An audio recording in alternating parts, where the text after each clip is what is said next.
नन्ही सी हंसी भोली सी खुशी फूलों सी वो बाहें भूल गए। जब देश ने दी आवाज हमें हम घर की राहें भूल गए। हम सोए नहीं कई रातों से जाने वतन सा चांद बुझे। हमें नींद उसी दिन आएगी जब देखेंगे आबाद तुझे।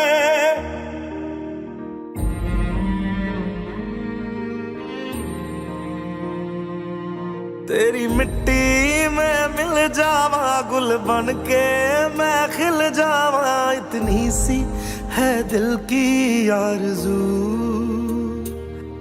तेरी नदियों में बह जावा तेरे खेतों में लहरावा। इतनी सी है दिल की आरज़ू।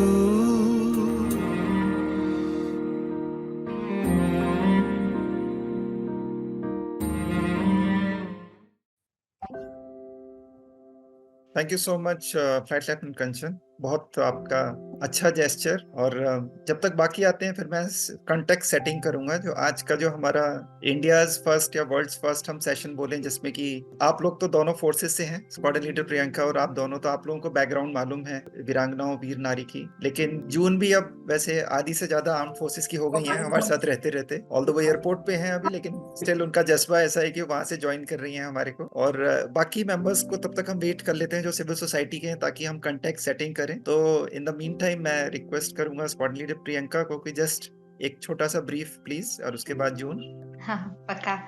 ग्रेट। तो मैं मतलब 2004 से 2014 एयरफोर्स में I left air force, I hung my uniform as a squadron leader. तो I mean 10 golden years you में से फर्स्ट प्रोफेशन। अभी मैं एक कॉर्पोरेट में काम करती हूँ, एरिक्सन मेरा कंपनी का नाम है, and I work as a senior engineer over there. मेरा जो बेसिकली जो सोच है वो पहले like when I was a child there was no family member who was in the forces. पर मैं जब आई और धीरे धीरे मैंने जो देखा, तो I am like it shaped my life you can say.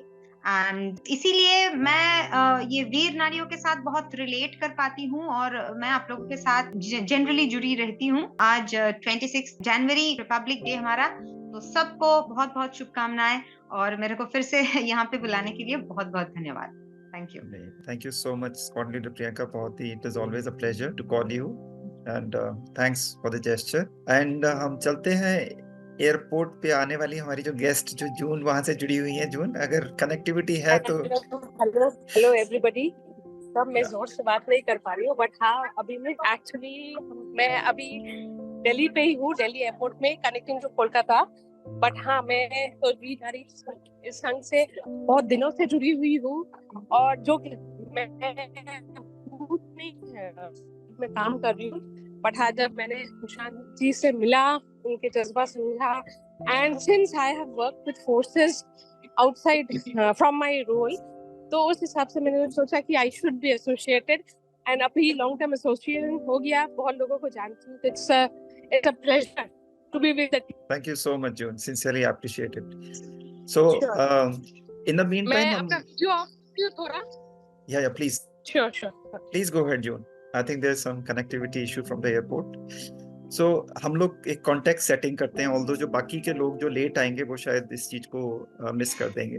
फौज के बैकग्राउंड से मैं भी जुड़ा हुआ हूँ, आपको पता है, सेकंड जनरेशन से हूँ। फादर ने दोनों लड़ाइयाँ लड़ी हुई हैं 65-71। तो एक फौजी के बेटे की तरह मेरे पास दो चॉइसेस थी। या तो मैं अपने फादर के नाम का बिगुल बजाता रहता जिंदगी भर कि उन्होंने लड़ाइयाँ लड़ी हैं, दो डिसेबल्ड सोल्जर हैं वो एक बहुत इजी चॉइस थी मेरे लिए। और सेकंड चॉइस ये थी कि मैं कुछ अपना ऐसा करूं जिससे मेरे को अपने ऊपर भी गर्व हो, फादर को भी गर्व हो, और मैं उस फ्रेटर्निटी के लिए कुछ कर सकूं जिसको मैं दिलो जान से चाहता हूं, या मैं जिसका एक अंग बनना चाहता हूं। तो मैंने एक दूसरा रास्ता अपनाया, और कारगिल वॉर के बाद ये शुरुआत करी, और सीखा धीरे धीरे कि बचपन में हम एज एन ऑफिसर सन या ऑफिसर फैमिली जो हम सोचते हैं और असलियत में बहुत ज्यादा फर्क है।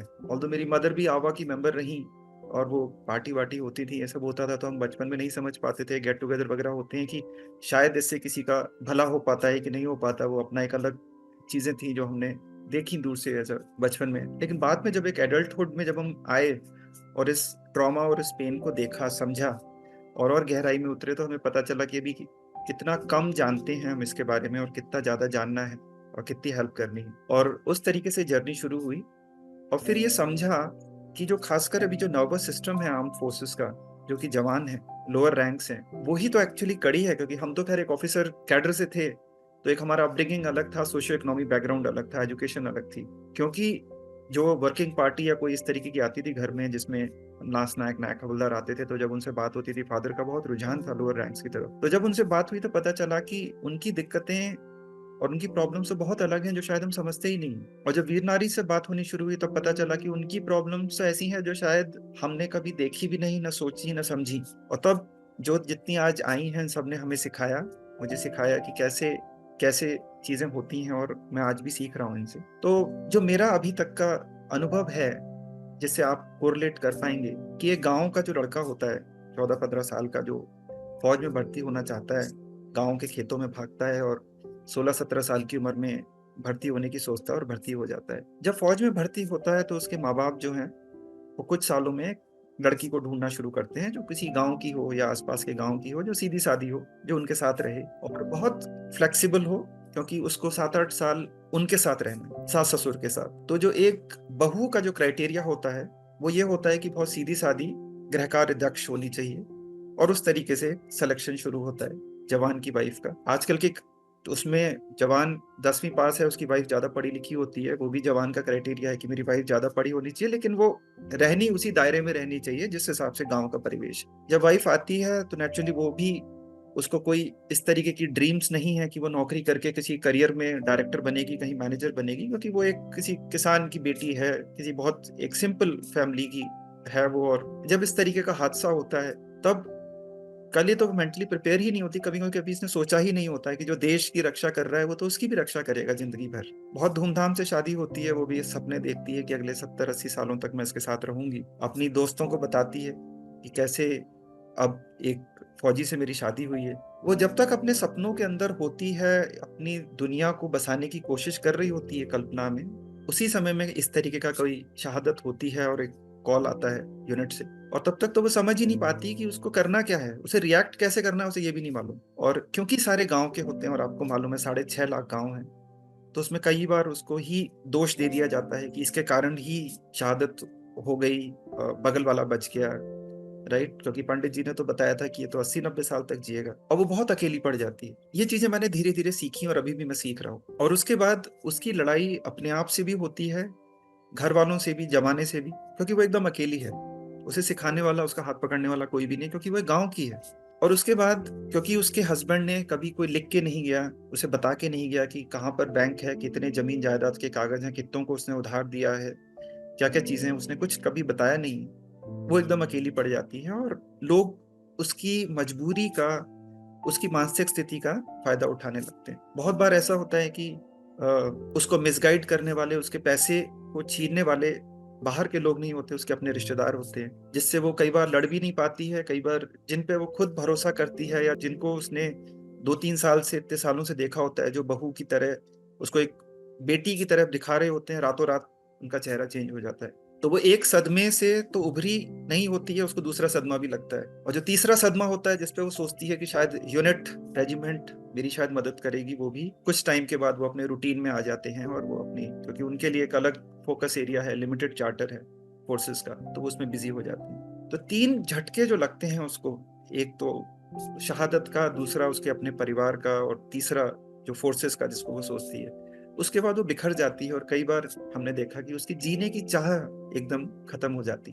जब फाउंडेशन में मैंने एक चीज शुरू की तो मेरे पास सबसे बड़ी मुश्किल थी कि हम शुरू कहाँ से करें, क्योंकि करने को इतना सारा कुछ है और हम बहुत छोटी सी ऑर्गेनाइजेशन है जिसके पास कोई मदद नहीं है सरकारी या कोई ऐसी ग्रांट नहीं है। तो आपको करने की चाह तो बहुत होगी, लेकिन आपको ये भी देखना है कि मैं अकेला कितना चल पाऊंगा और कितने लोगों को लेके जा पाऊंगा और कितनी दूर तक जा पाऊंगा, तीनों चीज। तो जब ये चैलेंजेस आए तो हमने कहा कोई बात नहीं, हम शुरुआत तो करें। और उसके बाद इन लोगों के साथ सीखते सीखते कुछ ऐसा रहा कि शायद मेरी खुशी की परिभाषा इन्होंने चेंज कर दी, और मैं इनके अंदर मुझे वो खुशी मिली कि शायद अगर मैं एक सैनिक होता देश का और अपने देश के लिए कुछ कर रहा होता, तो शायद अब जो चले गए अब उनके परिवारों के लिए ही मैं कुछ करूं, तो शायद यही उद्देश्य है जिंदगी का, और ये सोच के मैंने काम करना शुरू किया। अब कई बार क्या होता है कि बहुत गलत फहमियां होती हैं इंसान को या सिविलियंस को, खासकर आप लोग तो अभी उसके अंदर हैं, फोर्सेस के अंदर हैं, कुछ कुछ हमारे साथ जुड़े हैं अभी इस समय, शायद विशाल बोरा साहब जुड़े हैं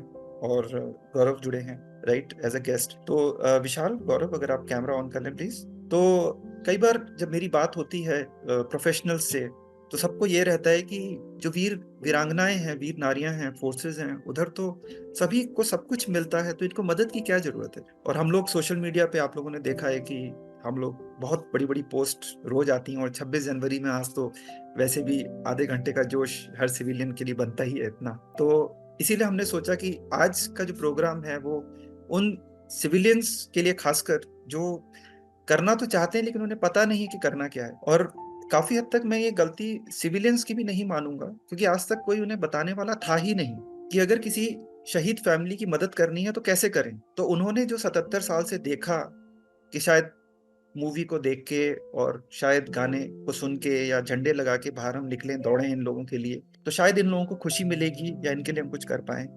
तो जैसे मैं सीख रहा हूँ इन लोगों के साथ, ये कोशिश है कि क्या हम इन लोगों से ही सीखें कि इनको किस तरीके की मदद चाहिए, क्योंकि हम सारे लोग इन्हीं की मदद करने के लिए तो इकट्ठे हुए हैं और इन्हीं की मदद तो करना चाहते हैं। तो अगर इन्हीं को हम सशक्त नहीं करेंगे तो फिर सिर्फ बातों से क्या होगा। तो इसी के साथ मैं चाहूंगा कि जो आज हमारे गेस्ट हैं, गौरवदीप सिंह, अगर आप सुन पा रहे हो हमारे को, विशाल जी सर। जी जी जी, तो आप ओके ओके, अगर आप कैमरा ऑन कर लें, या विशाल सर कैमरा ऑन करने की पोजीशन में नहीं हूँ, थोड़ा सा ओके ठीक है, विशाल बोरा साहब। सर मैं थोड़ा ड्राइव कर रहा हूँ, मैं मुझे 5-10 मिनट लगेंगे। Okay, carry on sir. No problem. तो हम चाहते हैं कि शुरुआत में आप लोग क्वेश्चंस जो हैं, जो एक डाउट होता है आप लोगों को, जो लगता है कि शायद शहीद परिवारों को क्या क्या मिल रहा होगा, या आपके हिसाब से क्या चीजें हैं जो मेरे अभी तक जो बताया एक प्रिफेस, उसमें जो जो डाउट है वो मैं आप लोगों से रिक्वेस्ट करूंगा। दीक्षिका राज, अगर आप कैमरा ऑन कर पाए अपना, या तो मैं हैंड ओवर करता हूँ जो हमारे गेस्ट हैं उनको, कि आप लोग आपके सवाल शुरू में और डायरेक्टली आप जवाब हमारे वीर नारियों से सुने, समझें, और उसके बाद अगर इनके कुछ क्वेश्चंस हैं तो मैं चाहूंगा कि हम लोग भी ओपनली उसको एड्रेस करें एक सिटीजन्स की तरह, कि क्या इनकी भी कुछ आशाएं हैं हम लोगों से, क्या ये लोग भी कुछ चाहते हैं हमसे, या जो 77 साल से जो चुप बैठी हैं, जो देख रही हैं हम लोगों को। और शायद 77 साल से ही नहीं, अगर आप देखें हिस्ट्री, अगर मैं डेप्थली देखूं, कि शायद 5000 सालों से, क्योंकि नेपोलियन, पोरस, टीपू सुल्तान, हम सबकी बातें करते हैं बचपन से, लेकिन हम उनकी वीरांगनाओं की बात तो कभी नहीं करते। तो क्या ऐसा है कि हम कुछ नया शुरू करने की सोच रहे हैं जो 5000 सालों में कभी नहीं की गई। तो चलिए इसी के साथ शुरुआत करते हैं। तो दीक्षिता, आपको सुनाई दे रहा है? Can you hear me? Hello, sir. Yes, I'm here. A bit under the weather. That's why I've chosen not to turn on my camera, but I'm here. Okay, so आप क्वेश्चंस वगैरह तो पार्टिसिपेट करेंगी, क्योंकि अभी Yes. आप लोगों का turn है, उसके बाद फिर बाद में वीर नारी का टर्न आएगा। तो तब तक मेरी रिक्वेस्ट रहेगी कि जो 5 गेस्ट हैं हमारे, और जब तक बाकी जुड़ते हैं तब तक आप लीड लें दीक्षिता, क्योंकि बाकी के जो 2 गेस्ट वो तो फोर्सेस से ही हैं हमारे। और Definitely. मैं चाहूंगा कि जो स्क्वाड्रन लीडर प्रियंका है या फ्लाइट लेफ्टिनेंट कंचन है, वो लास्ट में पूछें, क्योंकि उन्होंने काफी हद तक ये चीजें देखी हुई हैं, तो उनकी सेंसिटिविटी थोड़ी सी ज्यादा है आप लोगों के कंपैरिजन में, right? Vishal, Dikshita and Gaurav. Definitely, sir. Should I start putting Yeah, my yeah. questions in the या chat? या नहीं, चैट में नहीं, आप ओपनली पूछें, और अगर आप हिंदी में पूछेंगी तो भी ठीक है, अगर आप इंग्लिश में पूछेंगी तो मैं हिंदी में कन्वर्ट कर दूंगा, कोई प्रॉब्लम नहीं जी। सर, पहला सवाल तो हमेशा यही आता है जहन में कि एक्चुअली क्या सपोर्ट मिल रहा है गवर्नमेंट की तरफ से, और कैसे प्राइवेट सिटीजन्स इन्वॉल्व हो सकते हैं। उस पे क्लैरिटी सच में, जैसे आपने कहा, नहीं है। बहुत सारे सिटीजन्स को पता ही नहीं होता कि वो अपनी तरफ से क्या करें। तो वहीं से शुरुआत अगर हो, वही मेरा पहला सवाल है कि एज एन इंडिविजुअल मैं क्या कर सकती हूँ। तो ये वो इस अगर क्वेश्चन को हम 2 भागों में बांट दें, क्योंकि दोनों चीजें अलग अलग हैं। आपने कहा कि पहला क्वेश्चन है आपका कि गवर्नमेंट से क्या सपोर्ट है, राइट? और दूसरा फिर आपने कहा कि as a professional, as an Indian, as a citizen, as a gesture आप कुछ करना चाहती हैं, राइट? Yes sir. तो उनको किस तरीके से आप लेती हैं? तो पहला क्वेश्चन है कि गवर्नमेंट से क्या सपोर्ट है। तो आप में से कोई भी अगर वीर नारी इसका आंसर देना चाहे। हेलो सर, जय हिंद। जय हिंद। जय हिंद एवरीवन। जय हिंद मैम। मैं वीर नारी रंजन, इंडियन आर्मी से। जैसे कि दीक्षा जी का, एम राइट, दीक्षा जी का क्वेश्चन है, जी जी तो जी जी सबसे पहले गवर्नमेंट से क्या सपोर्ट मिलता है? तो गवर्नमेंट से हमें वही जो सरकारी सपोर्ट होता है, नाम मात्र, जो 1.5 महीने या 2 महीने का रहता है, जो हमारे पति ने कमाया होता है, जो हमारे शहीद सैनिक कमाते हैं, जो उनकी सर्विस का जो मतलब एक बोल सकते हैं कि उनकी कर्म भूमि से जो उनको मिला होता है, वही हमें सपोर्ट होता है। उसके बाद गवर्नमेंट का हमारे लिए, वीर सैनिकों के परिवारों के लिए कोई भी सपोर्ट ऐसे नहीं रहता है। हाँ, ये बात अलग है कि जब इलेक्शंस आते हैं तब उनको शायद हमारी याद आती है, वो भी एक तिरंगे के साथ फोटो खिंचवाने के लिए या फिर शॉल और टोपी देने के लिए, क्योंकि हमारे में शॉल और टोपी बहुत चलता है। तो ये गवर्नमेंट का सपोर्ट यहीं तक रहता है। जैसे आजकल इलेक्शंस आते हैं तो आप सबको पता है कि नेता अपनी अपनी चॉइस के वोट मांगते हैं कि हम आपके लिए ये करेंगे, वो करेंगे, ऐसा करेंगे, ये वाली आपको स्कीम्स देंगे। तो जब कोई ऐसे शहीद परिवार का कोई उनको मिल जाता है, या फिर वीर नारी मिल जाती है उनको, तो वो सिर्फ यही बोलते हैं उनको कि इनके लिए हम कुछ ना कुछ करेंगे, इनको हम ऐसे क्षेत्रों में चांस देंगे यहाँ पे जो अपने आगे का जो फ्यूचर है उसको आगे अच्छे से चला सके। लेकिन वो यहाँ तक मैंने आज तक 2 साल हो गए, मुझे सिर्फ यही देखने को मिला है कि वो सिर्फ शब्दों में रहे हैं।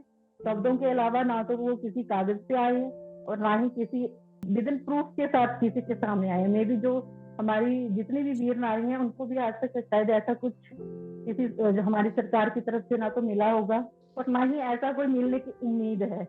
और दूसरा क्वेश्चन है कि सिटीजन के लिए, तो आमतौर पे आम जनता ये सोचती है कि जब एक सैनिक की शहादत होती है तो उसका जो परिवार है उसको बहुत पैसा मिलता है, उसको बहुत कुछ ऐसी गवर्नमेंट की तरफ से स्कीम्स भी मिलती हैं, उसको पेट्रोल पंप दिए जाते हैं, उसको जमीनें दी जाती हैं, पर ऐसा कुछ भी नहीं होता है। उन सब की एक कैटेगरी उन्होंने निर्धारित की होती है, उस कैटेगरी के मुताबिक वो भी उनको प्रायोरिटी दी जाती है जिन पे किसी, जैसे मैंने पहले बोला, किसी राजनेता का हाथ रहेगा या किसी ऐसे पर्सन का हाथ होगा जो हाई पावर में होगा।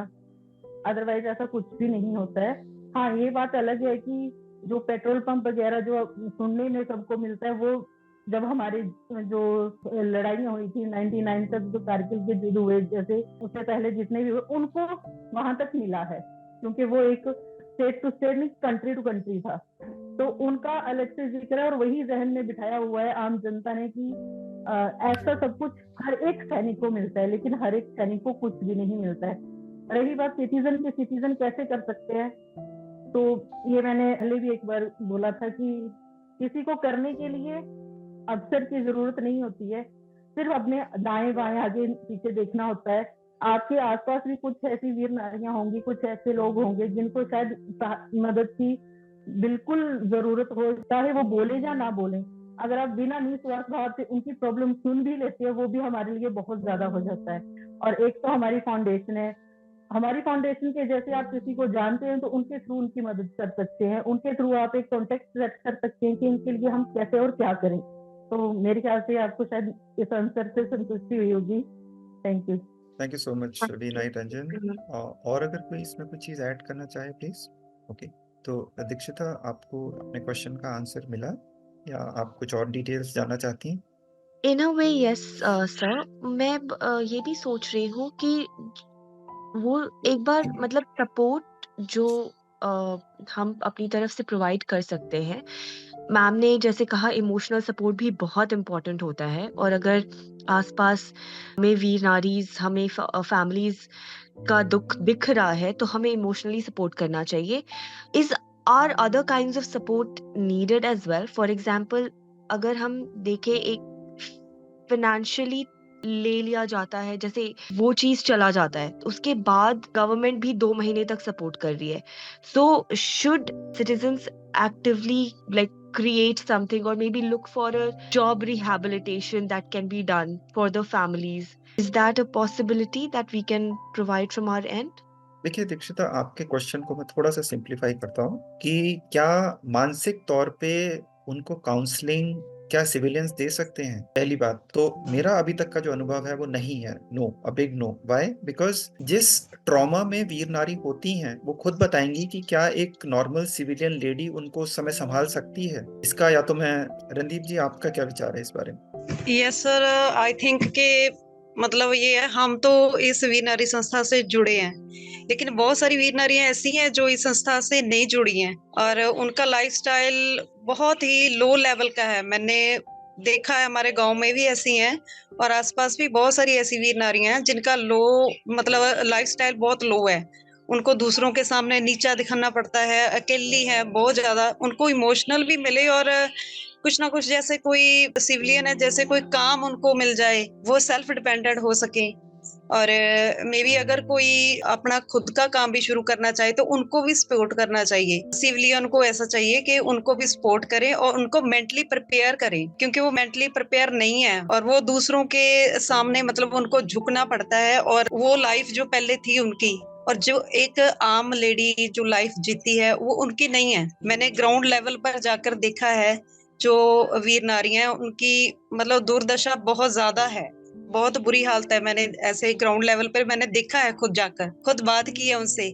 वो किसी को ना अपना दुख बता सकती हैं और ना ही कोई उनको मतलब इमोशनल सपोर्ट भी मिले तो वो भी उनके लिए बहुत अच्छा है। उनको पेंशन भी मिलती है, चलो थोड़ी मिलती है, फिर भी वो ऐसी लाइफ जी रही हैं, दूसरों पे डिपेंड है। फिर भी वो उनको सेल्फ डिपेंडेंट सबसे पहले होना चाहिए। सर जैसे सर ने बोला कि क्या जो आम लोग हैं, आम जनता सिटीजन है, वो एक वीर नारी को मतलब उस माहौल में क्या।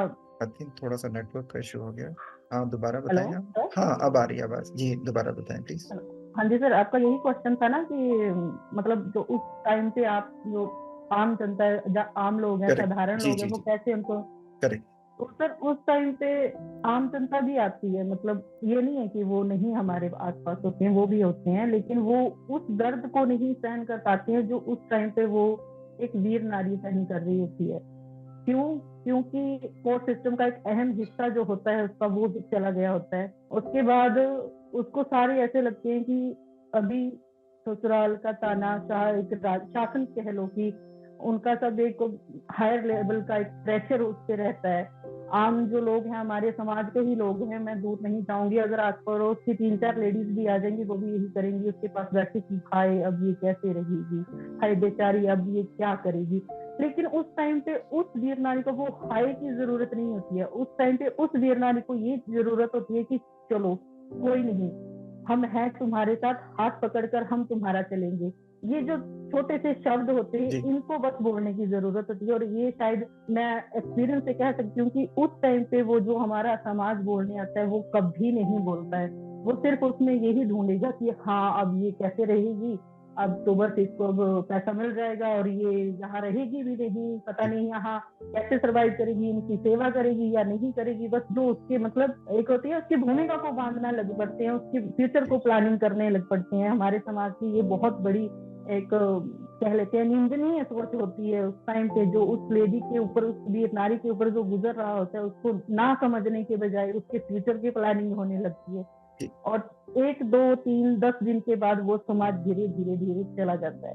वो समाज के एक के दुख के लोग आना बस बंद हो जाते हैं। उसके बाद का जीवन एक वीर नारी ही सहन करती है। तो मेरी इस सिचुएशन को आम जनता इतनी निजता से नहीं समझती जितनी एक वीर नारी समझ सकती है।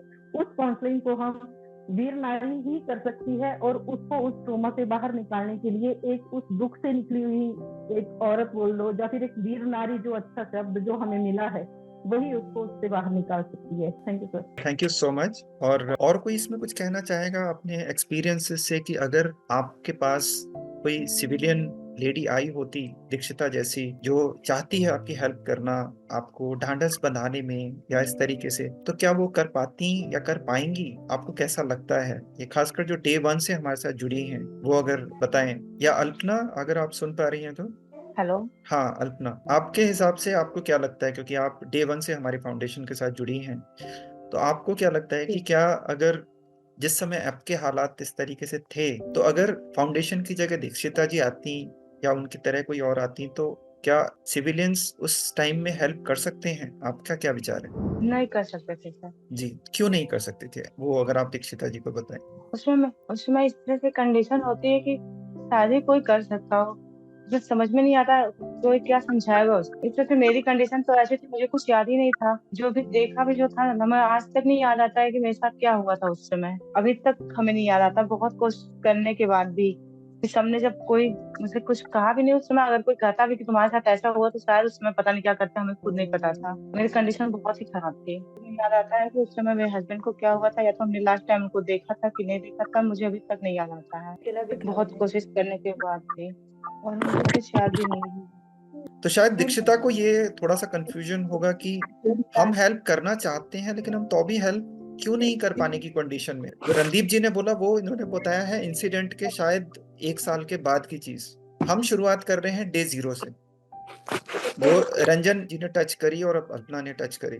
राइट दीक्षिता, आप ये पूछ रही थी ना, अगर कुछ इंसिडेंट होता है तो हम एज अ रिस्पॉन्सिबल सिटीजन्स क्या हेल्प कर सकते हैं, यही था ना आपका question? Yes sir, and it not only for the first time. एक होता है as a first responder, there is a concept, right? आप फर्स्ट रिस्पॉन्डर फिजिकल एलिमेंट्स के लिए होता है, बट फर्स्ट रिस्पॉन्डर इमोशनल एलिमेंट्स के लिए भी होता है। तो एज अ फर्स्ट रिस्पॉन्डर ये पहला स्टेप हो गया। दूसरा, वो क्या इफेक्टिव चीज है जो लॉन्ग रन में हेल्प करे। If government is not supporting, can we mobilize and ask, demand maybe the government कि जॉब स्कीम होना चाहिए, maybe there is some sort of structured manner in which, और a fund can be set up जो sustain कर सके long term के लिए, till the time that the families are able to get themselves out from the grief, get themselves out from any sort of burden.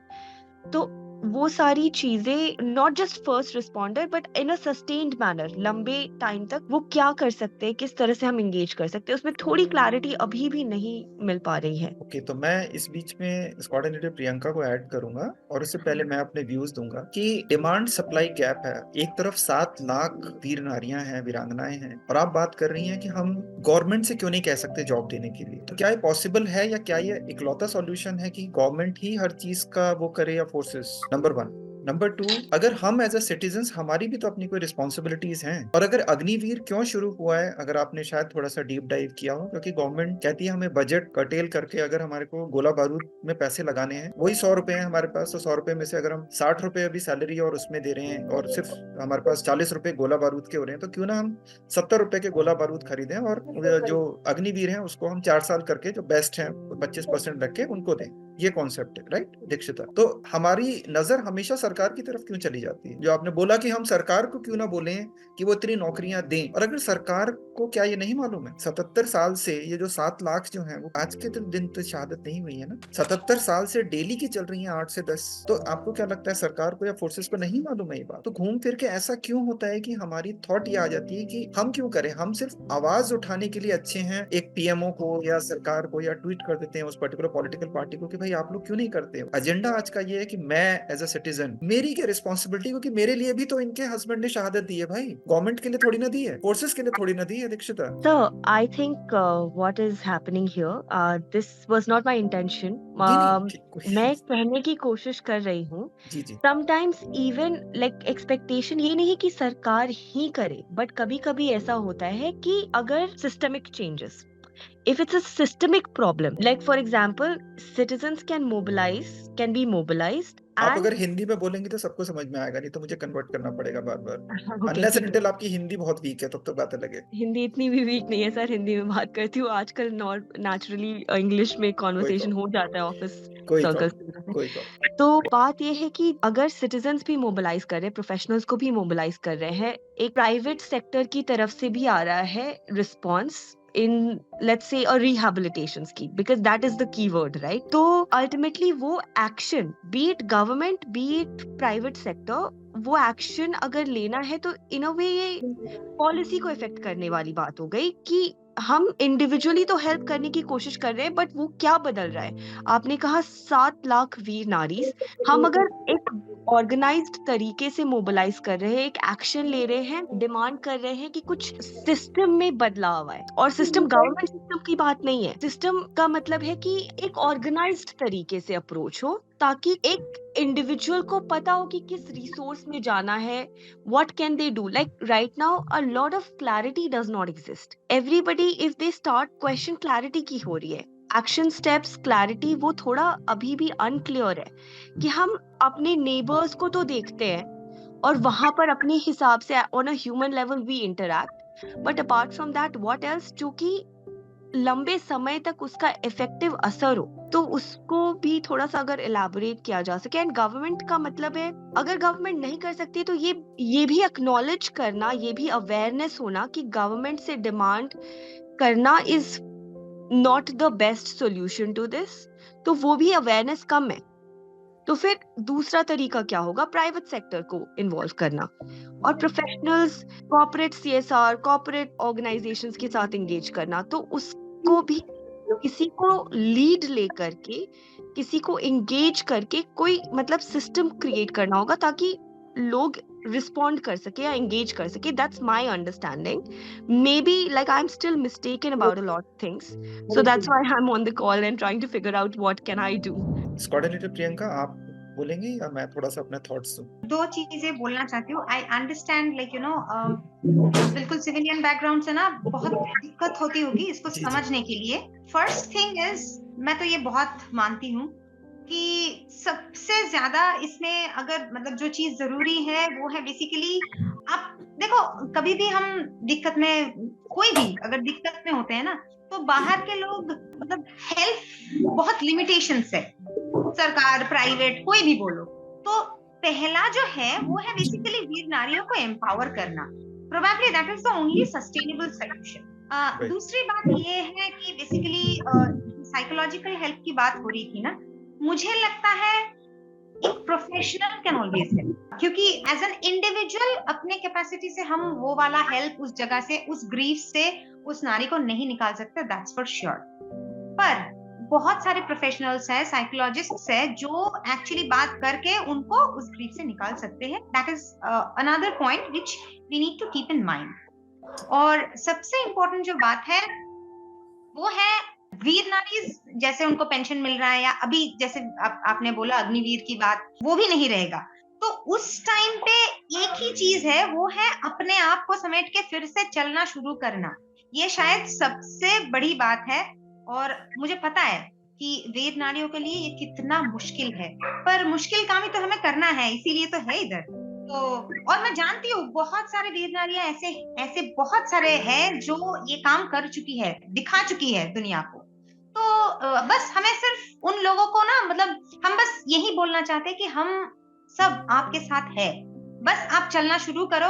आपको कोई भी दिक्कत हो, कोई भी इशू हो, आप पूछो, आप जानो, पर आप चलना तो आप ही को है. हम सब लोगों को तो अपना रास्ता खुद ही चलना है ना.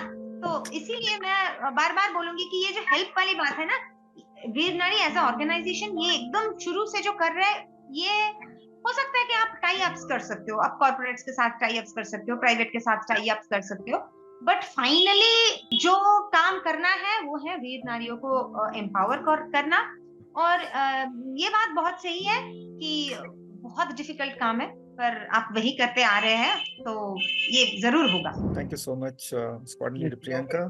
वीर नारी रंजन कुछ ऐड करना चाहती हैं पॉइंट?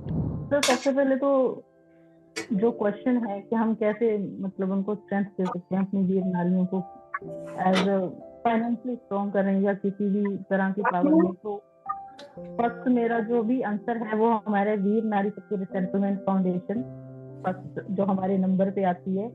क्योंकि हमने खुद देखा है कि पिछले 2-3 सालों से हमने कुछ ऐसी नए प्रोग्राम्स चलाए हुए हैं कि जिससे हमने कुछ वीर नारियों को जॉब भी दिलवाई है, उनकी अपनी बेसिक एजुकेशन को ध्यान में रखते हुए.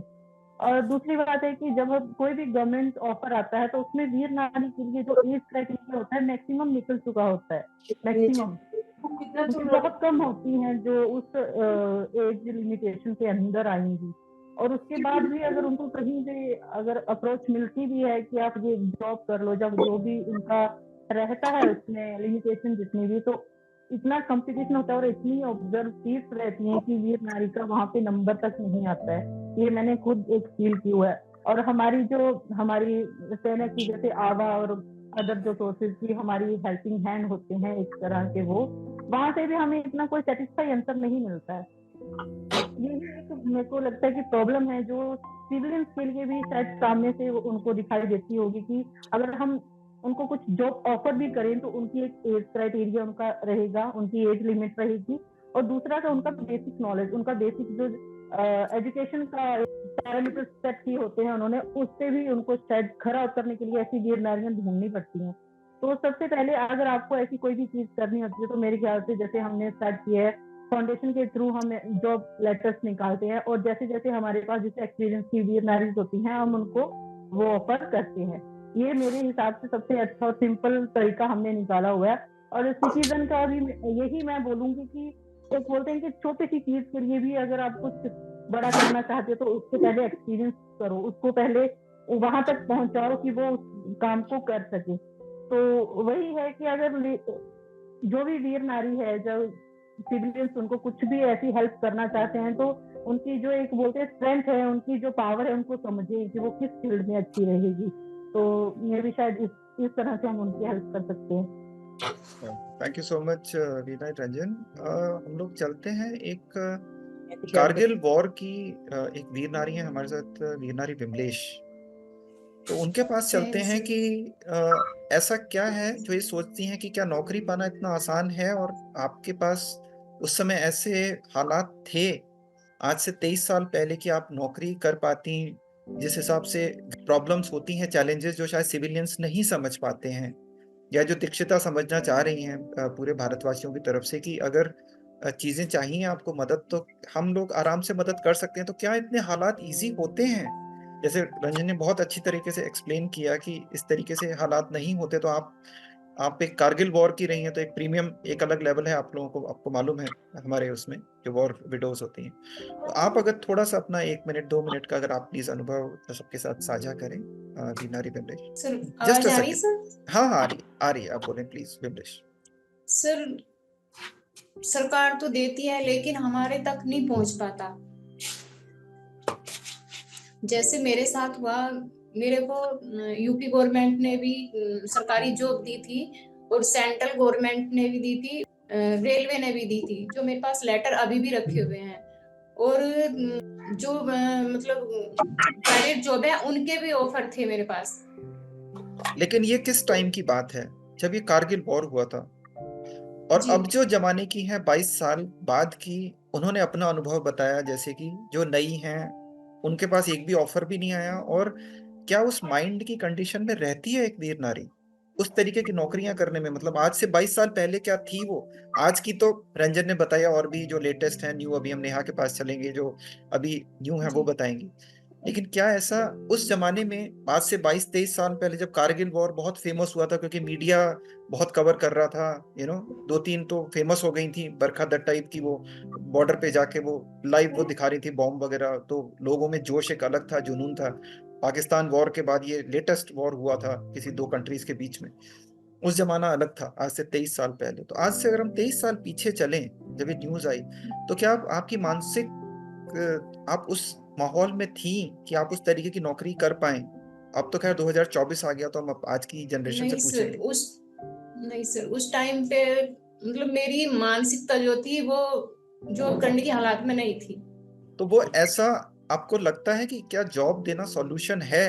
या 22 साल पहले भी, आज तो खैर जॉब किसी को ऑफर ही नहीं कर रही है स्टेट गवर्नमेंट और सेंट्रल गवर्नमेंट, वो लास्ट ऑफर था, फर्स्ट और लास्ट ऑफर जो कारगिल के बाद खत्म हो गया। उसके बाद आज की डेट में है कि नहीं है वो हम पूछते हैं आज की डेट की जो हमारी दूसरी वीर नारियां हैं उनसे। और अब हम चलते हैं जो लेटेस्ट जिसके साथ हुआ है, वो है मेरे ख्याल से सोनी सुन पा रही हैं हमारी आवाज को? या तब तक वीर नारी नेहा के शायद कनेक्शन का कुछ प्रॉब्लम है, या फिर वीर नारी हिमाक्षी या सरस्वती बताएंगी?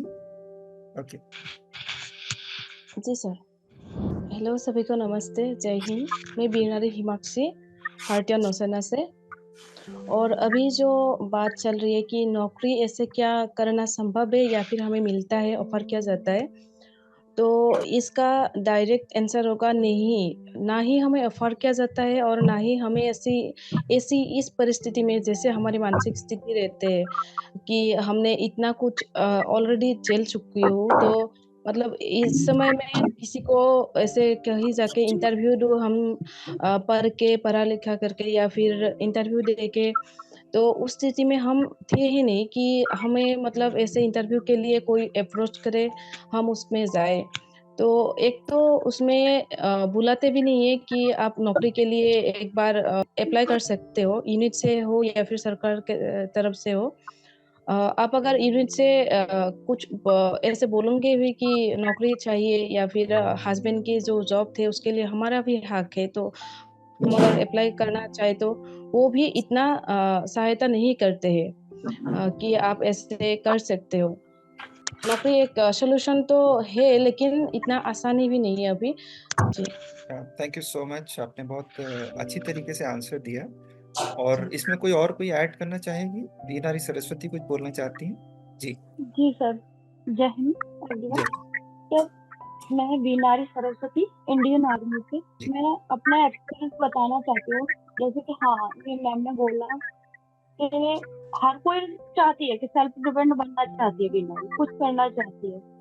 कुछ सरकार होती है, ऑप्शन देती भी है 1% का बनने का, पर 90% वीर नारी ऐसी है जिनके जो ससुराल वाले होते हैं वो मना कर देते हैं कि क्या करोगी, क्या करना है। ऐसा भी होता है कि उनके जो घर वाले हैं और रिश्तेदार हैं ना, वो भी रोक लगा देते हैं। ये आपने बहुत अच्छी बात बताई, जो शायद ज्यादातर को नहीं पता होती ये बात, कि कैसे चीजें देने के बावजूद नहीं उनके हाथ में आ पाती। और प्लस क्योंकि एक चीज जो हमारे गेस्ट हैं उनको दोबारा बताना चाहूंगा, आशीष ने भी ज्वाइन किया है। आशीष, अगर आप कैमरा अपना ओपन कर लें, और जो बाकी के जो भी गेस्ट हैं, और इसके बीच में शायद गौरवदीप कुछ बोलना चाह रहे थे। हाँ जी प्रशांत सर, हाँ बताएं।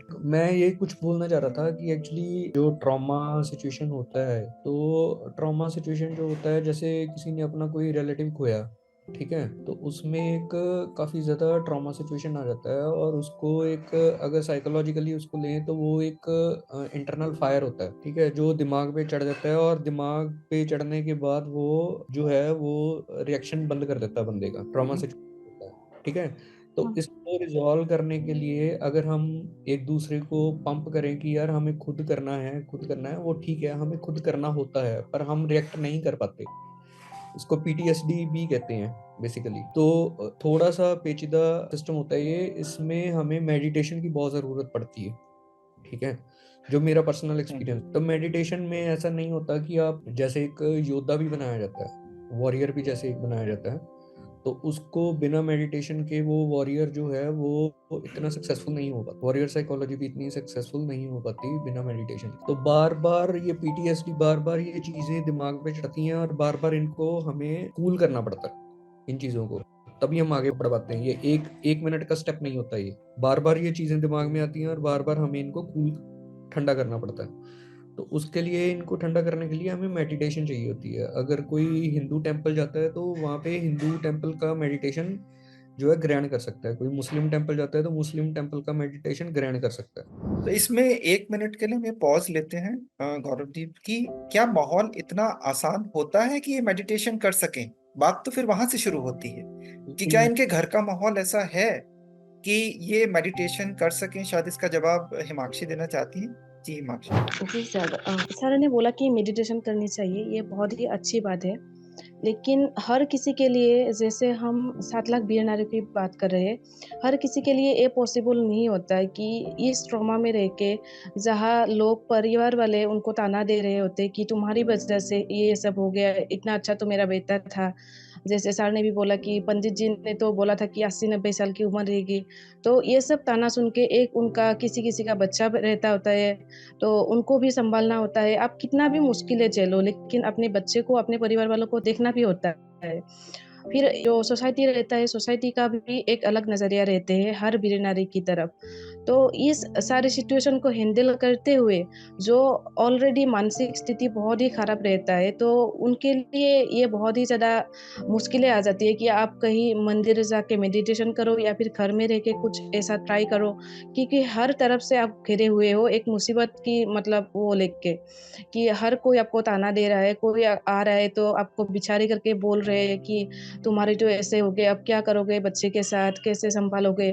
और परिवार वालों का भी ऐसा रहता है कि अभी तो बेटा नहीं है हमारी, तो तुम तो हो ही मतलब फ्री के नौकरानी के टाइप, तो तुम अभी सँभाल लो, हमारी ज़िम्मेदारी उठाओ।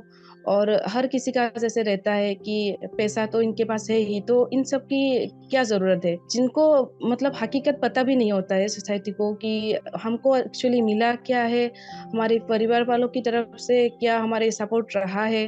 तो इन सब चीज़ों को ध्यान में रखते हुए हमें नहीं लगता है कि मेडिटेशन हमारे लिए किसी के लिए संभव हो सकता है।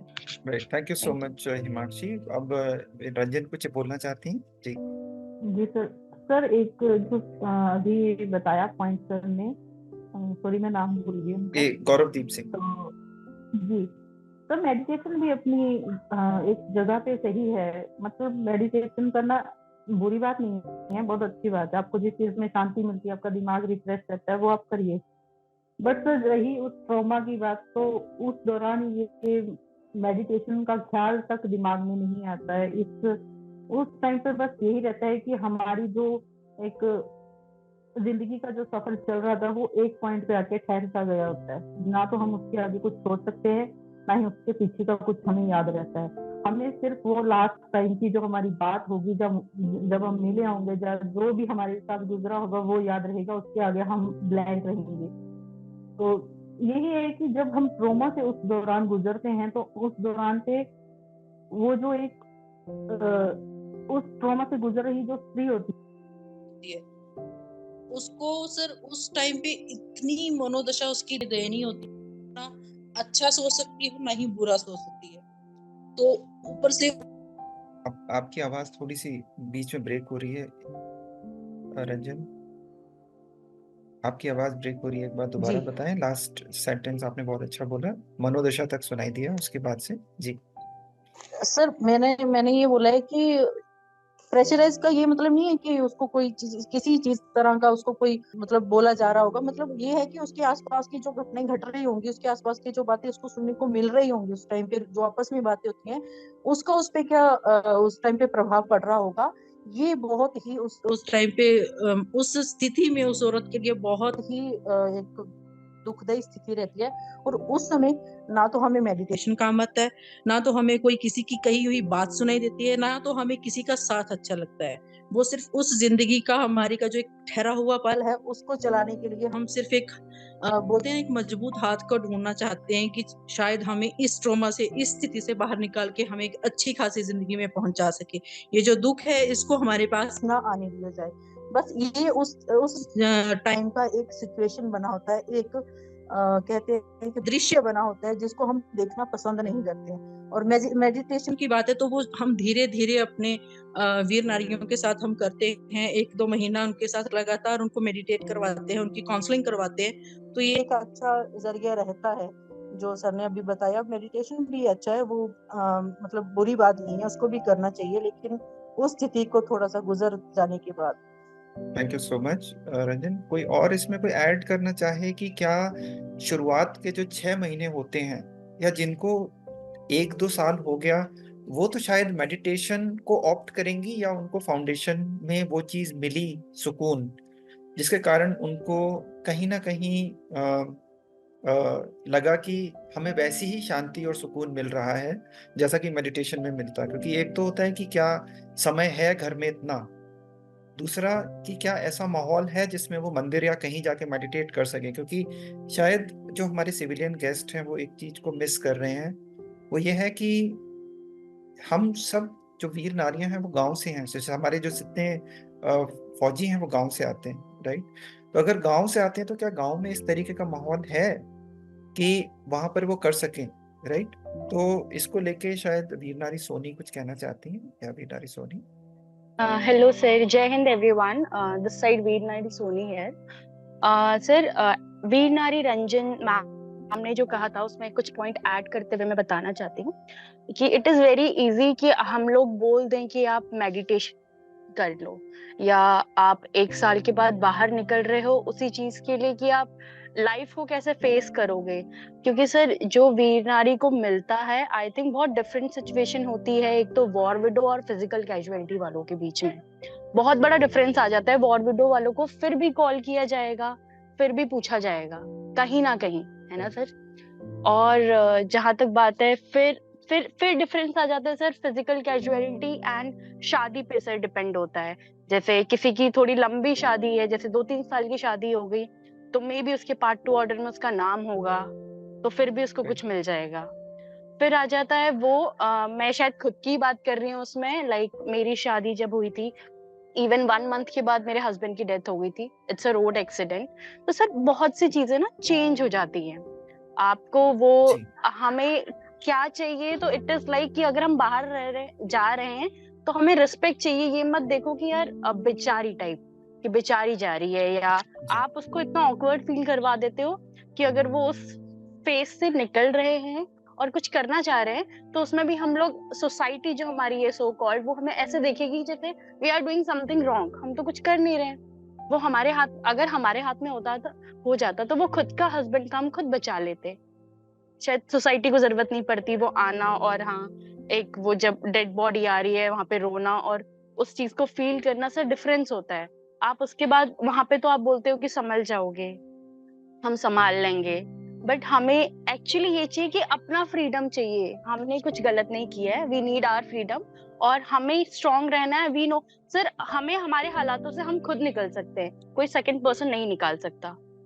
इट्स अ फैक्ट, कोई भी नहीं निकाल सकता। जब तक हम खड़े नहीं होंगे हमें कोई खड़ा नहीं कर सकता, कोई कुछ आके बोल ले। तो आई बिलीव कि सर अपॉर्चुनिटीज मिलनी चाहिए। आप अगर कहीं पे इंटरव्यू देने भी जा रहे हो तो आपको ये नहीं देना चाहिए okay you are widow, like ऐसा कुछ सवाल ये नहीं बोलना चाहिए कि तुम्हारा ये है तो हम तुम्हें इसी नजर से देखेंगे। एंड सर ये हो जाता है कहीं ना कहीं। तो आई फील कि सर ये टाइम बहुत ऐसा हो जाता है कि आपको दुनिया को देखने का नजरिया बहुत चेंज हो जाता है। दुनिया आपको बहुत एक अलग नजर से देखती है, और हमें वो नहीं चाहिए। We are human being and we are like male and female. हम कोई विडो वाली कैटेगरी नहीं है, कोई स्पेशल कैटेगरी नहीं चाहिए हमें इस टाइप का। Okay, thank you. कोई तो शायद गौरवदीप ने काफी एक नॉर्मल सॉल्यूशन बताया था कि जैसे ऑर्डिनरी इंसान के साथ अगर कभी ऐसा हादसा हो जाता है तो वो मेडिटेशन का रास्ता ले सकते हैं। लेकिन ऐसा क्या हुआ कि फाउंडेशन ने मेडिटेशन के लिए सलाह नहीं दी और कुछ और किया, और क्या उससे फायदा हुआ as compare to meditation? Number 1। Number 2, एक बहुत अच्छा पॉइंट स्क्वाड्रन लीडर उन्होंने बताया कि साइकोलॉजिस्ट को लिया जा सकता है। तो क्या साइकोलॉजिस्ट ज्यादा फायदा करते एज कंपेयर टू की जो फाउंडेशन ने कोशिश की?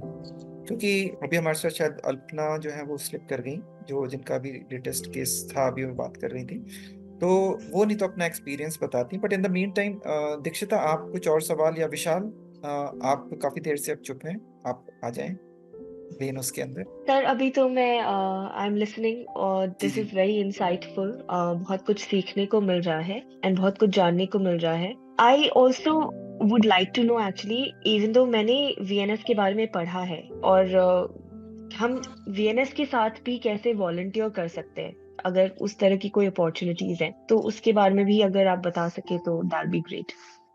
जी जरूर। देखिए, वीर नारी शक्ति फाउंडेशन प्रोफेशनल्स को इसीलिए इनवाइट करती है कि वो कई तरीके से फाउंडेशन के साथ जुड़ सकते हैं। पहला तो ये होता है कि जैसा इन्होंने बताया सबने कि हर वीर नारी के साथ वो कंडीशन नहीं होती कि वो जॉब कर सके, क्योंकि सबसे बड़ी बात ये आती है कि वो जॉब करने की कंडीशन में ही नहीं होती है, राइट।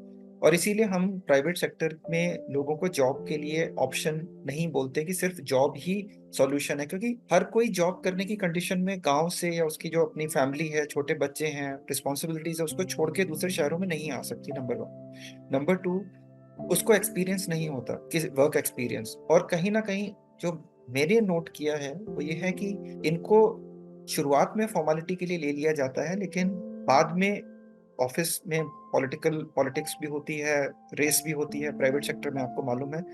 तो ये हम लोग बहुत सिंपल फैमिली के होते हैं सारे के सारे, जिनमें जज्बा जो होता है वो देश के लिए कुछ करने का है, तो इनका डीएनए या ब्लड के अंदर ही कुछ और चीज होती है। तो प्राइवेट सेक्टर के जॉब को ये उतनी अच्छी तरीके से नहीं सरवाइव कर पाएंगे, इसीलिए फाउंडेशन ने डिसीजन लिया कि हम बहुत सेलेक्टेड पार्टनर्स के साथ ही काम करेंगे, जिसमें से कि अभी 2-3 कंपनीज को हमने इतने सालों में चूज किया है, जो कि बिना किसी क्वेश्चन को आस्क किए हुए वीर नारी को लेते हैं और उसको उसी तरीके से धीरे धीरे नर्चर करते हैं जॉब में जैसा हम चाहते हैं। अब बात आती है कि प्रोफेशनल्स क्या क्या हेल्प कर सकते हैं। देखिए, प्रोफेशनल्स तो बहुत तरीके से हेल्प कर सकते हैं। जैसे मैं आपकी बात करूं, आपके पास अपना एक सर्कल है जिसमें आपके कोलीग्स हैं, आप जिस कॉलेज से पढ़ी हैं उसके एलुमनाई हैं, आपके वेंडर्स हैं। उनको पहले तो आप इस चैलेंजेस के बारे में बता सकती हैं कि ये चैलेंजेस हैं, एग्जिस्ट करती हैं, राइट। दूसरा, क्या कंपनी के लेवल पे कुछ किया जा सकता है इनकी स्टडी के लिए, इनके बच्चों की स्टडी के लिए, ठीक।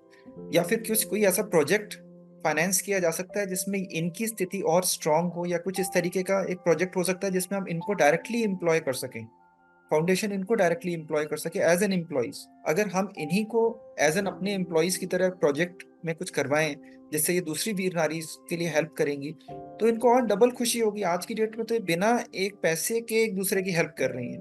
तो आप खुद ही सोचिए कि अगर मैं इनको इस कैपेबिलिटी में ऑफर करके मैं इनको 20-25,000 पर मंथ ऑफर करता हूँ कि आप दूसरी वीर नारी की हेल्प करें, तो आपको लगता है कि कोई इसको इनकार करेगी? उसको शायद दुगनी खुशी होगी। आज की डेट में तो ये खुद अपने दिल से, या मानिए कुछ बोलिए कि मेरी रिक्वेस्ट को मान लेती हैं, कुछ देख लेती हैं, तो ये अपना इतना सारा बलिदान होने के बाद भी इनमें वो जज्बा है कि वो दूसरे को हाथ उठा के उसको उठाने के जज्बा रखती हैं, राइट।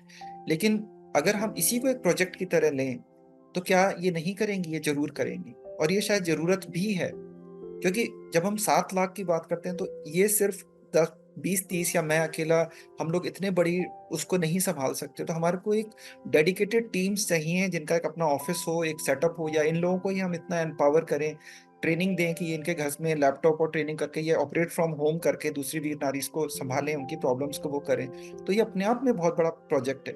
फिर आता है प्रोफेशनल्स का रोल, कि जैसे कईयों ने बताया कि या वीर नारी सोनी ने बताया कि कई बार ह्यूमिलेट किया जाता है। तो जो कॉन्फिडेंस बिल्डिंग है, फर्स्ट फेज से तो हम इनको निकाल लेते हैं, लेकिन एक सेकंड फेज है कि बाहर लोगों के साथ कैसे डील करना है, दूसरी कंपनीज के साथ, दूसरे प्रोफेशनल्स के साथ। तो जो बात करने का तरीका है, पर्सनालिटी डेवलपमेंट है, इंग्लिश स्पीकिंग है, इस तरीके की कई चीजें हैं जो हम कोशिश कर रहे हैं, लेकिन वो जितनी भी चीजें की जाए इनके लिए वो कम है, राइट। या रिज्यूम मेकिंग है, या उस तरीके की जो भी जिसके अंदर कोई प्रोफेशनल क्वालिटीज हैं, वो अपनी चीजें कंट्रीब्यूट कर सकता है, जिसे हम प्रोफेशनल वॉलंटियरिंग कहते हैं, राइट। तो ऐसे बहुत सारे ऑप्शंस हैं। या फिर आपका नेचुरली जो इनकम टैक्स डिडक्ट होता है उसका ही एक पोर्शन अगर आप डेविएट कर देते हैं किसी मार्टर जो फैमिली है उसकी किसी बेटी को अडॉप्ट करने के लिए, कि उसकी एजुकेशन का जो पैसा है वो हम देंगे, राइट। तो हम उस तरीके के ऑप्शंस भी ओपन है। या डिसेबल सोल्जर्स हैं, उनकी या किसी की व्हील चेयर नहीं है, किसी के बच्चों को कोई पूछने वाला नहीं है, आप अलग अलग थीम है हमारे पास जिसको आप लोग चूज कर सकते हैं कि हम ये करना चाहते हैं हेल्प। तो ऑप्शन तो बहुत है और नए भी निकाले जा सकते हैं। ये मैं ऐसा नहीं कह रहा हूँ कि ये टोटल ऑप्शन, इनको छोड़ के भी हम ऑप्शन निकाल सकते हैं। क्या मेरा आंसर दीक्षिता थोड़ा बहुत एड्रेस किया आपकी query? Definitely, sir. It did help. It gives me a lot to think about actually. Right. So, Vishal? Yes sir, thank, that was very insightful. मेरा एक सवाल ये है कि क्योंकि मैं थोड़ा सा आर्मी बैकग्राउंड से आता हूँ, मेरे नाना ने सर्व किया है ईएमई रेजिमेंट में जी, तो मैंने थोड़ा सा तो एक्सपीरियंस देखा है कि पहले तो मेरा सवाल ये है कि कुछ सालों में डिफरेंस आया है क्या कि पहले जो ट्रीटमेंट था फॉर विडोज या जनरल वीर नारीज के साथ गवर्नमेंट का, कि पहले रिहैबिलिटेशन थोड़ी सी स्ट्रक्चर्ड होती थी, या फिर जस्ट वांटेड टू अंडरस्टैंड कि या कुछ डिफरेंस आया है कि 10-20 साल में? आप ये मेरे से जानना चाहते हैं कि वीर नारी से जानना चाहते हैं? आई थिंक किसी जो भी आंसर करना चाहेगा, क्योंकि मेरे पीयर्स थे कुछ मेरे साथ स्कूल में थे, जैसे 12th तक उनको सपोर्ट मिला था फ्रॉम द गवर्नमेंट, उसके बाद थोड़ा सा सपोर्ट खींच जाता था। और मेरी मे बी कॉन्टेक्चुअल इसलिए क्योंकि अर्बन एरिया से हूँ मैं, तो आप रूरल एक तो फर्क आता है इसका, और स्पेंडिंग का, क्योंकि मैंने गवर्नमेंट स्पेंडिंग ट्रैक करी है ओवर द इयर्स। आप बिल्कुल अग्निवीर या जो भी पॉलिसीज आई हैं, गवर्नमेंट अपनी स्पेंडिंग कम कर रही है डिफेंस फोर्सेस पे, तो क्या इस वजह से हुआ है या फिर ये हमेशा से मतलब डिफरेंशियल ट्रीटमेंट रहा है? देखिए, क्वेश्चन आपने बहुत अच्छा किया। इसको मैं 2 भागों में बांटना चाहूंगा। आपने कहा पहले बहुत फैसिलिटी मिलती थी और अब क्या कम मिल रही हैं। तो मैं भी क्योंकि पैदा फौज में ही हुआ, एक भारतीय सैनिक ऑफिसर का बेटा हूँ, तो हमने भी शुरुआत से देखा है। हुआ ये है विशाल कि पहले कैजुअलिटीज कम होती थी या न्यूज में कम आता था, और कभी किसी ने इस डायरेक्शन में काम भी नहीं किया, पहली बात। और रिहैबिलिटेशन कभी भी किसी फोर्स का या गवर्नमेंट का चार्टर या ड्यूटी रही ही नहीं। और ये सिर्फ मैं इंडियन आर्म्ड फोर्सेस की ही बात नहीं कर रहा, क्योंकि जब मैंने शुरू किया तो मैंने कहा कि चलो मैं दूसरी कंट्रीज का मॉडल पढ़ता हूँ। हम नहीं कर रहे हैं तो शायद इजराइल कर रहा होगा, रशिया कर रहा होगा, ब्रिटेन कर रहा होगा, वहां भी वीरांगनाएं हैं, वीर नारियां हैं। तो 180 कंट्रीज में मुझे कहीं ऐसा मॉडल नहीं मिला जिसमें कि रीसेटलमेंट या रिहैबिलिटेशन एक वीर नारी के लिए किया जा रहा हो किसी भी कंट्री द्वारा। अब बड़ा क्वेश्चन मार्क आता है कि वो क्यों नहीं करते, क्योंकि जरूरत तो है। जब फौजी उन्होंने भर्ती किए, उन्हें मालूम है कि कैजुअलिटी होगी तो उसके परिवार कहाँ जाएगा, राइट? राइट। उसका आंसर भी मेरे को डिपार्टमेंट ने ही दिया, सीनियर ऑफिसर्स ने, कि देखो प्रशांत, आप जो कर रहे हो ठीक है, अच्छा कर रहे हो जो करना चाहते हो, लेकिन आर्म्ड फोर्सेस या पैरामिलिट्री की रिहैबिलिटेशन या रिसेटलमेंट रिस्पॉन्सिबिलिटी नहीं है, क्योंकि ये चार्टर ही नहीं है हमारा। किसी भी कंट्री में आर्म्ड फोर्सेस को सिर्फ इसीलिए रखा जाता है कि वो लड़ाई लड़ें और लड़ाई जीतें। सिर्फ 2 ही उनके मकसद होते हैं, और जो हम लोगों का जो कर्तव्य है वो हम वीर परिवारों के लिए करते हैं। अब प्रॉब्लम ये आती है कि क्या वो जो कर्तव्य हैं वो इनकी प्रॉब्लम्स को देखते हुए सिर्फ 5 या 10% ही एड्रेस होते हैं। तो जो 90% प्रॉब्लम्स हैं उसका क्या होगा, उसको कौन देखेगा? मैंने जैसे बताया, एक इजी ऑप्शन है कि हम बिगुल बजा के ये बोलते रहें कि ये 90% सरकार देखे, कोई देखे कोई देखे, या 90% को हम खुद आगे आके बढ़ के कवर करें। फाउंडेशन ने ये कोशिश की कि हम वो जो 90% प्रॉब्लम है जिसकी तरफ किसी का ना तो ध्यान है और ना कोई देना चाहता है, क्योंकि मैंने जैसा आपको बताया कि फोर्सेस क्लियर हैं कि हम ये सिर्फ 4 चीजें करेंगी, उसके बाद अगर इन्हें 40 प्रॉब्लम है तो वो हमारी रिस्पॉन्सिबिलिटी नहीं है और ना हम लेना चाहते हैं। और वो अकेले वो गलत नहीं है, क्योंकि उनका फोकस अलग है, उनकी ट्रेनिंग अलग है, गवर्नमेंट का भी फोकस अलग है। हमारा ये फोरम इसलिए है कि जो रिस्पॉन्सिबल सिटीजन्स हैं वो क्या सिर्फ जय हिंद या मूवी देखने के लिए, हमारा अपना क्या फर्ज? क्योंकि आज ये जितनी हमारे सामने हैं, क्या इनमें से कोई भी एक कहेगी कि साहब मेरे हस्बैंड ने शहादत सिर्फ फोर्स के लिए दी थी या गवर्नमेंट के लिए दी थी, आम जनता के लिए तो दी नहीं थी? और अगर ये सच है कि उन्होंने सबके लिए दी है जितने भारतवासी हैं, और आज तो हमारी कंट्री की पॉपुलेशन नंबर 1 पे आ गई है, चाइना को भी बीट कर दिया है, तो क्या जब हम स्वच्छ भारत अभियान या बाकी अभियानों में अपना हाथ लगा सकते हैं तो इनके लिए क्यों नहीं? और इनसे, जैसे आपने सुना और पूछा, ये जो प्रॉब्लम और चैलेंजेस हैं वो अलग तरीके के हैं, और इनको, और मैं भी अभी तक 22 साल में सीख रहा हूँ। मैं भी ये नहीं कह सकता हूँ कि मैं सीख चुका हूँ, मेरे रोज ये कोई नई चीज सिखाती है मुझे भी अभी तक। तो इसीलिए तो आपने क्वेश्चन अच्छा पूछा कि पिछले सालों से अब क्या ध्यान कम दिया जा रहा है। तो पहले ऐसा था ही नहीं, पहले हमें लगता था, लेकिन पहले भी चीजें ऐसी ही थी और बहुत सेलेक्टेड थी। आज तो एक सिर्फ हमारे साथ एक कारगिल की वो जुड़ी थी, वो अभी उनको जाना पड़ा किसी जरूरी उसमें। उस जमाने में भी प्रॉब्लम्स थी, कम थी, मीडिया कम वो था। आज की डेट में कैजुअलिटीज ज्यादा हो गई हैं, बॉर्डर इश्यूज बहुत ज्यादा हैं, आपको पता है पाकिस्तान चाइना के साथ कैजुअलिटीज बहुत ज्यादा हैं, और सरकार के पास बजट जो है वो चाहती है कि वो हथियार और गोले पे नेचुरली ज्यादा खर्च करे, तो इसीलिए अग्निवीर स्कीम आई। तो ये वाली बात है। तो मेन मुद्दा ये आता है कि हम लोग एज ए इंडिविजुअल क्या करें। और अभी तक जो हम कर रहे हैं, जो सोशल मीडिया पोस्ट हैं या मूवी है या मैराथन्स हैं, क्या उससे कुछ फायदा होता है इनको? तो ये भी पूछते हैं इनसे, करेक्ट? क्योंकि यही तो करते आ रहे हैं हम लोग। जी जी, राइट दीक्षिता, ये तो मानेंगे आप कि जो आउटफ्लो है अभी हमारा, जो एक इमोशनल आउटबर्स्ट होता है जब हम कुछ शहीदों को करना चाहते हैं, गलवान टाइप अगर कोई ऐसा इंसिडेंट हो जाए, या कुछ ऐसा इंसिडेंट हो जाए जब 2 से 4, 4 से 8 या 40 हो जाए, पुलवामा जैसे हुआ, कि जब तक डबल डिजिट ग्रोथ नहीं आ जाती, डिजिट ऐसी नहीं आ जाती जिसमें शहादत 2 डिजिट की हुई हो, 10 से 12, 15, 20, 40, तब एक इमोशनल बहुत ज्यादा खून खौल उठता है ये सारे हम हिंदुस्तानियों का, और हम लोग सोशल मीडिया पे आ जाते हैं कि पाकिस्तान का ये कर दो, चाइना का ये कर दो, और ये कर दो, वो कर दो। अब हम इन वीरांगनाओं से पूछते हैं कि क्या इन बातों का इनके लिए कोई मतलब है या उससे कुछ फायदा होता है इनको? तो हम चलते हैं रणदीप जी की ओर, जो बताएं। मेरा क्वेश्चन था कि जब भी कभी कोई शहादत होती है बहुत बड़ी, 4 से 6, 10 लोग शहीद हो जाते हैं, चाहे गलवान वैली हो या पुलवामा टाइप हो, तो मार्केट में पूरे देश में एक अलग तरीके का माहौल आ जाता है, सारे जो लोग होते हैं उनमें खून खौलता है, और वो सोशल मीडिया पे आ जाते हैं, और 2-3 फिल्म मेकर जो हैं लगे हाथ फिल्में बना डालते हैं। तो क्या इससे शहीद परिवारों को कोई फायदा होता है इन चीजों से जो सोशल मीडिया पे चल रही होती हैं, जय हिंद लिखने से या 10 जगह झंडे लगाने से? आपका क्या विचार है कि एक वीर नारी या एक वीर परिवार को इन चीजों से फर्क पड़ता है, या ऐसा बेस्ट यही एक ऑप्शन है सिविलियंस के लिए अपनी फीलिंग्स को दिखाने का जब ऐसा कोई इंसिडेंट होता है? नो सर, ये तो मतलब ये तो एक जज्बा है जो मतलब 2-4 दिन उनमें रहता है। और कोई भी इंसिडेंट होता है तो 2-4 दिन सभी जो मंत्री वगैरह कुछ भी है जो इलाके के एरिया के होते हैं, जो मिनिस्ट्रीज, वो आते हैं आपके साथ बहुत कुछ करेंगे, बट उनको बेनिफिट कोई नहीं मिलता है। फैमिलीज को कोई ऐसे कोई ना तो फाइनेंशियल, मतलब सिर्फ किताबों का ये शब्दों में ही होता है, ऐसे और कुछ नहीं होता है। फिल्म बनेगी 4 दिन कोई याद रहेगा, उसके बाद हर कोई भूल जाता है। उसके परिवार को कोई नहीं याद रखता। सिर्फ 4 दिन वही है जब शहादत हुई है, कोई मतलब कहीं भी कोई ब्लास्ट हुआ है, कुछ भी हुआ है, 4 दिन याद रहता है सबको। 4 दिन सभी का खून भी खौलता है, ये हो गया वो हो गया, हम ये करेंगे वो, लेकिन करता कोई कुछ नहीं है। फैमिली तक कोई नहीं पहुंचता। 2 दिन आएंगे, 4 दिन लोग आएंगे, उसके बाद उनको कोई नहीं पूछता है। उनके बाद सिर्फ वीर नारी, उसके बच्चे बस। या फिर फैमिली का भी हम ये कह के कि समाज का बदलता है, फैमिली का भी रवैया बदल जाता है। Thank you so much Randeep ji. तो इसका मतलब कि जैसे ही चिता की अग्नि ठंडी होती है और समाज जो है वो भूल जाता है, राइट? और तो इसमें अब हम समराइज करते हैं, क्योंकि बातों का हमारा टॉपिक इतना अच्छा रहा कि कैसे समय निकल गया पता ही नहीं चला। तो अब हम समराइज करते हैं कि कैसे हमें पता चला कि क्या क्या चीजें हैं, सच्चाइयां हैं, शहीदों की फैमिली के साथ क्या क्या बीतता है, क्या क्या चीजें ऐसी हैं जो कभी न्यूज में आती भी नहीं है और ना आ सकती हैं, राइट? क्योंकि इनको कोई नहीं कवर करना चाहता इस तरीके की चीजों को, गैप्स को। और plus as a responsible citizen हम क्या कर सकते हैं ये हमारे को बताना है। और आज की डेट में भी आप देखिए कि कितने लोगों को इनवाइट करने के बाद भी कितने परसेंटेज सिविलियंस फेस करने को राजी हैं वीर नारीज को आज। तो वो परसेंटेज बता रहा है 10:90%, राइट? ये शायद 10% ही हमारे जो रिस्पॉन्सिबल सिटीजन्स आए हैं और उनसे ज्यादा वीर नारियां आई हैं अपनी बात रखने के लिए कि क्या प्रॉब्लम है।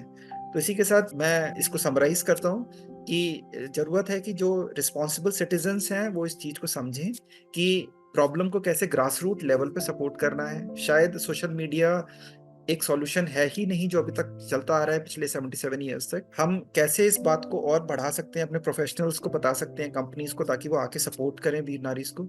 फाउंडेशन के अंदर क्या क्या सपोर्ट मिला इनको, उस चार बारे में चर्चा नहीं हुई। तो मैं एक लाइन में बस चाहूंगा कि कोई इसको बता पाए कि फाउंडेशन में क्या उनको लगता है कि ऐसी चीजें हैं जो एक अच्छा अल्टरनेट, कुछ नहीं से कुछ तो है, मतलब एक डूबते हुए को तिनके का सहारा क्या है फाउंडेशन का इस समय।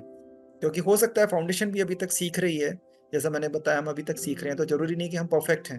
लेकिन क्या ये सारी चीजों में कुछ क्या हम कर पा रहे हैं इन लोगों के लिए? तो इनके मुंह से अगर हम सुनना चाहें तो कोई अगर बताना चाहे, वीर नारी Ranjan. Yes sir. Sir am I audible? या जी जी। ओके सर, मैंने 2 साल बिताए हैं अभी तक फाउंडेशन के साथ। लगभग अभी मुझे 28 फरवरी को 2 साल हो जाएंगे। तो मैंने जो फाउंडेशन का काम करने का नजरिया देखा है, हम बोलते हैं ना जैसे एक फौज में सैनिक जब जाता है वो अपनी खून की लास्ट खून तक देश की सेवा करने के लिए वहीं पे तैनात रहता है।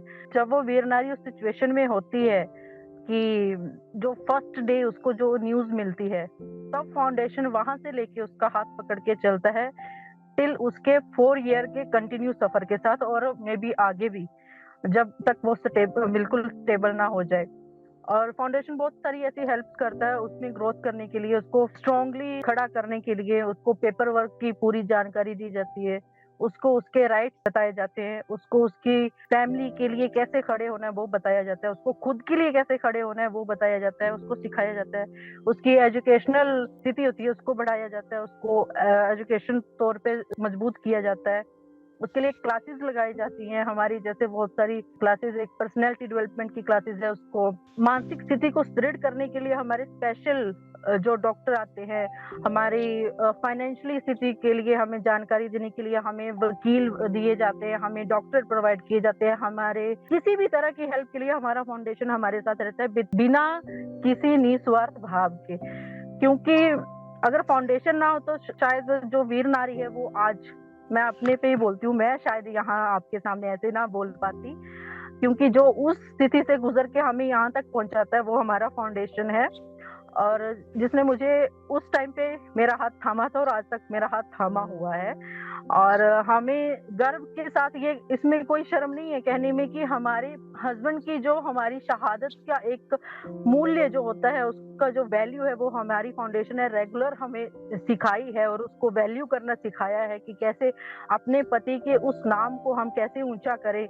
पहले हम उनके नाम से जाने जाते थे और अब वो हमारे नाम से जाने जाएं, ये हमारा एक लक्ष्य रहा है। और हमारे फाउंडेशन में बहुत ऐसे छोटे मोटे कामों को जो घर बैठे ही वीर नारियां कर सकती हैं, उनके लिए हेल्पिंग हैंड बने हैं। और मैं गिनती करते करते थक जाऊंगी और हमारे काम इतने ज्यादा हैं कि हमारी लिस्ट कम नहीं होगी। तो ये एक छोटी सी मैंने आपको अभी इंट्रोडक्शन ही दी है। अगर जुड़ेंगे हमारे साथ तो शायद देखेंगे और सीखेंगे भी। तो सबसे पहले आप अपना हाथ हमारे हाथ में दीजिए, उसके बाद हम आपको आगे तक लेके जाएंगे। तो यही कहना चाहूंगी मैं।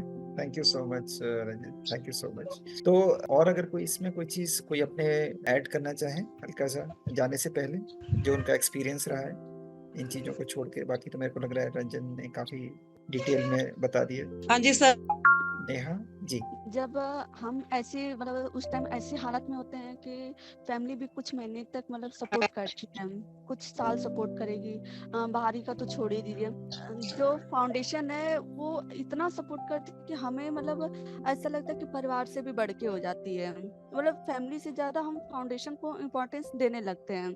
इसमें हमने फाउंडेशन में एक चीज सीखा, एकता में एक मतलब एकता है इसमें कि वीर बहनें मिलती हैं, बातें करती, एक दूसरे की प्रॉब्लम्स को समझती हैं, उसको मतलब जानती भी हैं और उसको संभालती भी हैं उस प्रॉब्लम को। Thank you so much, thank you so much. Yes, आपने sir. बहुत अच्छी तरह बताया। तो इसी के साथ मेरे ख्याल से अगर और कोई क्वेश्चन है आपका, दीक्षिता, विशाल और गौरवदीप सिंह, आप लोगों का कोई क्वेश्चन है तो आप पूछें, अदरवाइज फिर हम समराइज करें। क्योंकि पहले तो मैं इन सभी का इंडिविजुअल लेवल पे आप लोगों का तो थैंक्स करना ही चाहूंगा, लेकिन मैं हर वीर नारी को भी थैंक करना चाहूंगा कि वो इतना टाइम उन्होंने निकाला अपनी फैमिली के टाइम को देखते हुए, क्योंकि किसी का लंच टाइम हो रहा होगा, क्योंकि मेरे को पता है कि इनके घर की सबकी स्थिति क्या है, और उसके बावजूद अगर उन्होंने टाइम निकाला है तो वो सिर्फ इसी जज्बे और जुनून में कि शायद इनकी आवाज़ आप लोगों के थ्रू उन 150 करोड़ लोगों के कानों में जा सकें और वो समझें कि उनकी क्या जिम्मेदारियां हैं एक शहीद परिवार के लिए, और इनकी क्या आशाएं हैं उनसे जिनके लिए इनके हस्बैंड ने शहादत दी है। राइट। तो इसी के साथ दीक्षिता या विशाल अगर आप कुछ कहना चाहते हैं तो बताएं, अदरवाइज फिर हम विदा लें। मेरा लास्ट कमेंट है सर जी। मेरा लास्ट कमेंट है कि जिस भगवान ने सांस दी है ना, सांस जो हम सांस ले रहे हैं अभी, यहीं से मेडिटेशन शुरू होता है। तो मेडिटेशन में इतना पावर है कि मरे हुए बंदे को उठा देता है वो। नहीं, वो तो मैं आपकी बात मान रहा हूँ, लेकिन इसके साथ अगर और कोई चीज, अगर कोई ऐसी चीज कोई कहना चाहे कोई और, तो वो बताएं, विशाल और दीक्षिता। मैं बस आपका धन्यवाद करना चाहता हूँ, आप सबका जी, आपने टाइम निकाला और हम सबको इतना जागरूक कराया, तो बहुत बहुत शुक्रिया। आई होप हम भी अगर आगे भी मिलें और बातें हुई हमारी, और आप सबकी बातें हम पहुंचाएं आगे, तो बहुत बहुत शुक्रिया। राइट, तो थैंक यू सो मच सभी को। Thank you. I would also like to say जी, माय हार्टफेल्ट ग्रैटिट्यूड, मतलब थैंक यू अपना टाइम और इतने पेशेंटली सब कुछ एक्सप्लेन करने के लिए और सारे सवालों का बहुत ही पेशेंटली जवाब देने के लिए। So thank you so much. Right, तो सभी को बहुत बहुत धन्यवाद जो गेस्ट हैं, और हर इंडिविजुअल वीर नारी को तहे दिल से मेरा धन्यवाद आने के लिए, अपने विचार देने के लिए, और जल्दी हम दोबारा मिलेंगे। इसी के साथ नमस्कार, जय हिंद। जय हिंद। जय हिंद सर। जय हिंद सर। जय हिंद। जय हिंद। जय हिंद सर। जय। Thank you sir.